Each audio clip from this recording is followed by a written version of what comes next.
उत्तम जानकरांचा विरोध होताना दिसतोय. त्यांचं म्हणणं असं आहे की अजित पवारांसोबत जर युती करायची असेल तर त्यांनी पहिल्यांदा बाहेर पडावं अशी मागणी. सत्तेतून बाहेर पडलं पाहिजे असं म्हणतात ते. कसं आहे की तुतारी आणि राष्ट्रवादी काँग्रेस पार्टी मुळातच दोन्ही एका विचाराच्या पार्ट्या आहेत. राष्ट्रवादी काँग्रेस पार्टीचा प्रत्येक कार्यकर्ता जेवढं शरद पवार साहेबांवर प्रेम करतो तेवढंच तो अजितदादांवर पण प्रेम करतो. आता वेगवेगळ्या कारणांनी पार्टीचे दोन भाग झाले. उत्तमराव जानकर यांना वाटत असेल की बिर्याणीमध्ये गुळवणी, जर एमआयएम आणि भाजपची युती झाली तर त्याला आपण म्हणू शकतो बिर्याणीमध्ये गुळवणी. परंतु राष्ट्रवादी काँग्रेस पार्टी अजितदादा आणि राष्ट्रवादी काँग्रेस पार्टी पवार साहेब ह्या जर दोन पार्ट्या एकत्र आल्या तर त्याला बिर्याणीमध्ये गुळवणी असं म्हणणं उचित ठरणार नाही, तर त्याला दुधात साखर असं म्हणावं लागेल. कारण पूर्ण महाराष्ट्रातल्या कार्यकर्त्यांची जनभावना जी आहे ती त्या स्वरूपाची आहे. आणि आमदारांना, तुतारीच्या सर्वच आमदारांना तसं वाटत असेल असं मला वाटत नाही.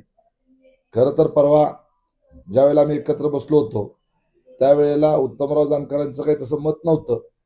काल त्यांनी असं मत का व्यक्त केलं हे मला त्यांना विचारल्याशिवाय समजणार नाही. पण कुठेतरी आपण पाहतोय की एक पाऊल पुढे येऊन कुठेतरी राष्ट्रवादी अजित पवार पक्षाने युती व्हावी म्हणून कुठेतरी आपली जी इच्छा आहे ती वाढवलेली आहे. मग आता कुठेतरी आमदारांकडूनच विरोध होताना दिसतोय. कशा पद्धतीने बघता? कारण एकीकडे 3 आमदार आहेत त्यांचा ते घोषित करतात आणि एक आमदार म्हणतात की सत्तेतून बाहेर पडावं. कुठेतरी ह्या बाबतीत नाही, आमदारांचा विरोध नाही, त्यांनी त्यांचं मत मांडलं. शेवटी पार्टीचं म्हणून एकत्रित एक मत असतं. पक्षश्रेष्ठींचं मत काय आहे ह्याला जास्त महत्व असतं. आणि या बाबतीमध्ये लवकरच काही गोष्टी तुम्हाला अजून समोर येतील आणि त्याच्यानंतर सगळ्यांचं मत काय आहे ते स्पष्ट होईल. उत्तमराव जानकरांचं मत, त्यांचं काय आम्ही त्यांनी मत व्यक्त करू नये असं म्हणणार नाही, परंतु जे मत त्यांनी व्यक्त केले ते कार्यकर्त्यांना स्वीकार्य आहे असं मला वाटत नाही. पण दादा, ह्या बाबतीत सोलापूरच्या 68 जिल्हा परिषद जागा असतील किंवा पंचायत समितीच्या जागा असतील, राष्ट्रवादीच्या कोणत्या नेत्यांसोबत तुमची बोलणी चालू आहेत? शरद पवार पक्षाचे जे नेते आहेत कोणती बोलणी चालू आहे आणि ती कुठल्या टप्प्यात आहे सध्या? आमचे खासदार धैर्यशील मोहिते पाटील यांच्याबरोबर बोलणे त्या ठिकाणी झालेली आहेत आणि त्याच्यामध्ये प्रत्येक तालुकानिहाय त्या बाबतीमध्ये चर्चा झालेली आहे. आणि ज्या तालुक्यामध्ये तुतारीचे आमदार आहेत त्या तालुक्यामध्ये त्या ठिकाणी त्या आमदारांना त्या ठिकाणी निर्णय घेण्याच्या संदर्भामध्ये पुढाकार घेण्याचं सांगितलेलं आहे. ते आमच्या त्या तालुक्यातल्या राष्ट्रवादीच्या पदाधिकाऱ्यांबरोबर, कार्यकर्त्यांबरोबर चर्चा करत आहेत. इलेक्टिव्ह मेरिट हा निकष त्या ठिकाणी असणार आहे. चिन्ह हे त्या उमेदवाराची चॉईस असणार आहे. पण दादा, कुठेतरी आपण पाहतोय की त्यांचे 3 आमदार होते आणि आपण होतात अजितदादांच्या बैठकीला. काय तो बैठकीचा फॉर्म्युला ठरलेला आहे का, किंवा दादांनी काय असा कानमंत्र त्यांना पण दिला, तुम्हाला पण दिलेला? तुतारी आणि राष्ट्रवादी अशा पद्धतीची युती करण्याच्या संदर्भामध्ये त्या ठिकाणी खालच्या स्तरावर आम्हाला मुभा देण्यात आलेली आहे. प्रत्येक ठिकाणी ती युती होईलच असंही नाही. काही तालुक्यांमधली परिस्थिती त्या ठिकाणची वेगळी असू शकते. कदाचित त्या ठिकाणी मशाली बरोबर युती होऊ शकते. काही ठिकाणी काँग्रेस आणि राष्ट्रवादी आणि शिवसेना असे एकत्र येऊ शकतात. त्यामुळे त्या तालुक्याच्या परिस्थितीवर काय होईल. पण आपण पुण्यात पण पाहतोय की पुण्यात युती आघाडी झाली राष्ट्रवादी, दोन्ही राष्ट्रवादींची, मात्र अपेक्षित निकाल आला नाही असं सोलापूर जिल्ह्यात किंवा राज्यात होईल असं वाटतं. त्या गोष्टीतून ग्रामीण भागामध्ये आणि शहरी भागामध्ये मतदारांच्या विचार करण्याच्या पद्धतीमध्ये बराच बदल असतो. ग्रामीण भाग, विशेषतः पश्चिम महाराष्ट्राचा ग्रामीण भाग हा पवार कुटुंबावर प्रेम करणारा, फार मोठ्या प्रमाणावर शेतकरी समाज, बहुजन समाज, दलित अल्पसंख्याक हे राष्ट्रवादी काँग्रेस पार्टीवर दोन्ही हे प्रेम करणारा हा मतदार आहे.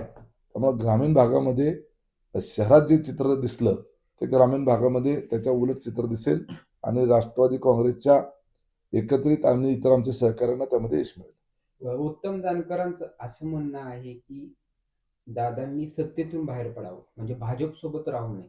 आमच्या सोबत यायचं असेल तर तुम्ही भाजप सोबत राहू नका, असं म्हणणं आहे त्यांचं सरळ सरळ. कसं असतं की उत्तमराव जानकर हे लोकप्रतिनिधी आहेत, आक्रमक नेते आहेत. त्यांना पण माहिती आहे आता त्यांच्या मतदारसंघाचे शेकडो प्रश्न आहेत.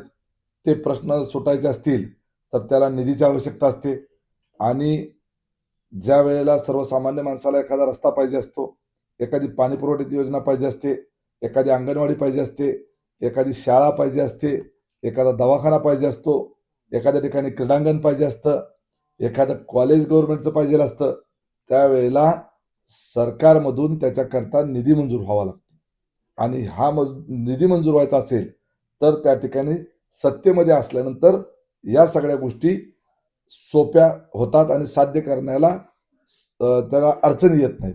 आणि ज्या कारणासाठी लोकांनी आपल्याला निवडून दिलेलं आहे, क्रीडांगण करण्यासाठी, रस्ते करण्यासाठी, पाणी पुरवठ्याची सोय करण्यासाठी, लाईटची व्यवस्था करण्याच्या करता, याच्याकरता दिले ना लोकांनी निवडून.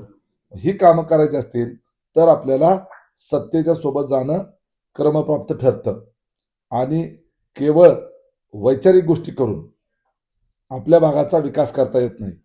वैचारिक गोष्टीला निश्चित महत्व आहे, परंतु त्याच्याबरोबर व्यवहाराची जोड द्यावी लागते आणि म्हणून आपल्या विचारधारेशी तडजोड न करता व्यावहारिक मार्ग म्हणून राष्ट्रवादी काँग्रेस पार्टी भारतीय जनता पार्टी सोबत सत्तेमध्ये आहे. पण त्यांचं म्हणणं आहे की तुम्ही त्यांना सोडा, आमच्या बरोबर या, निवडणुका आपण एकत्रित लढू, असं म्हणणं आहे त्यांचं. उत्तमराव जानकर हे काही त्या पक्षाचे अध्यक्ष नाही आहेत, त्यामुळं त्यांच्या म्हणण्याच्या संदर्भामध्ये निश्चितपणे वरच्या स्तरावर विचारणा होईल. जर पार्टी प्रमुखांनी एखादं वक्तव्य तसं केलं तर ते आपल्याला निश्चितपणे गांभीर्याने घ्यावं लागेल. पण यामध्ये कुठेतरी राष्ट्रवादीच्या दोन्ही मिठाचा खडा पडतोय असं वाटत नाही? नाही, मत एखादं व्यक्त केलं म्हणून नाही. आता आमचं जागा वाटपाच्या संदर्भात चर्चा चाललेल्या आहेत. जर तसं असतं तर ती चर्चा झाली नसती. बरं, ही युतीची जी चर्चा आहे दोन्ही युतीची, ती कधीपर्यंत जाहीर होईल? कारण 2 दिवस शिल्लक आहेत. नाही, ते तुम्हाला अर्ज भरले जातील त्यावेळेला ते लक्षात येईल. इकडं भारतीय जनता पार्टी किंवा अजून इतर पक्ष आम्ही शोधलेले किंवा निवडलेले उमेदवार रातोरात पळवून नेतात. एबी फॉर्म सुद्धा त्या ठिकाणी मागं पुढं करून काहीतरी घोळ घालतात, हे आपण सगळ्यांनी पाहिले. त्यामुळे आमची रणनीती जी आहे ते आमचं गोपनीय पद्धतीने काम चाललंय. लोकशाही मराठी ऐका, पहा, जागरूक रहा.